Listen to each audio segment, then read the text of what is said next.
Depuis notre arrivée à Yerevan, il pleut, et nous hantons les cafés, les musées et notre chambre d'hôtel. On nous avait prévenu, ce n'est pas la meilleure saison pour visiter la ville, mais nous voulions y être au printemps pour célébrer notre premier anniversaire de mariage. La pluie torrentielle se mêle à la voix envoûtante d'une chanteuse aux cheveux blonds. Je suis du regard une petite fille qui danse entre les tables du restaurant de la rue Sayatnova où nous sommes attablés. Tu écoutes les paroles des chansons en souriant. Moi, je ne reconnais que les instruments doudou, kamancha, chevi. Que dit-elle ? Tu m'ignores, et je baisse la tête comme une enfant punie. Une nouvelle chanson, encore un peu d'alcool. Les frissons parcourent ma peau. Je mets ma main sur la tienne et j'insiste. Traduis maintenant. Alors tu chuchotes à mon oreille. Le routioun. Giankin garkodur. Silence, silence, laisse venir la vie. Tu t'arrêtes en voyant les larmes tomber de mes yeux. Tu ne peux pas comprendre pourquoi penser à la vie qui vient me fait pleurer. Alors tu dis, je baisse les bras en m'enlaçant doucement.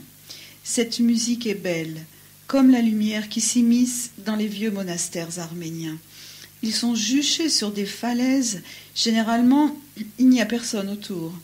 On les visite seuls, comme si on était le dernier survivant sur terre.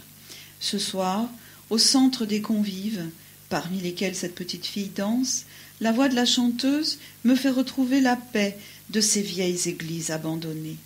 Le routioun, Giankin garkodur. Je chante le refrain en boucle, alors que nous courons sous la pluie en riant. Je ne le laisserai pas s'échapper de moi. Ton visage tout près du mien, la nuit, tu murmures que j'ai l'air plus heureuse qu'avant le départ. Tu te rappelles le mot que j'avais alors en tête ? Tu dis, c'est mieux ce refrain que le mot embâcle. C'est plus joyeux.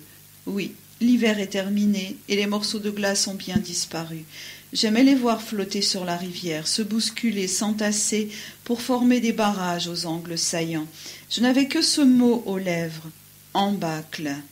Construire des embâcles, refermer l'espace, être seul. Puis un jour, tu m'as annoncé que l'amoncellement de glace avait été réduit en miettes par les employés de la ville pour éviter une inondation. Ce n'était pas l'issue que j'attendais. J'espérais assister au dégel et au défoulement de la nature. J'aurais aimé voir l'eau s'élancer vers les grands arbres qui bordent la rivière, envahir violemment les terres, les maisons, crier sa rage, pour enfin retrouver son lit et s'apaiser. Mais il n'y a pas eu de drame. Le champ est libre. J'abandonne la guerre. Demain, s'il fait beau, nous irons célébrer la tranquillité du lac Sevan. Je regarderai les mâts de lumière s'allonger sur l'eau et les filets diaphanes qui s'en détachent. Mais s'il pleut encore, nous resterons dans la chambre. Tu m'apprendras à dire Ushlini, Anushlini, que ce soit tard, mais que ce soit bon. Et j'entendrai mon rire qui tombe et file, mon rire qui se déverse comme l'avril.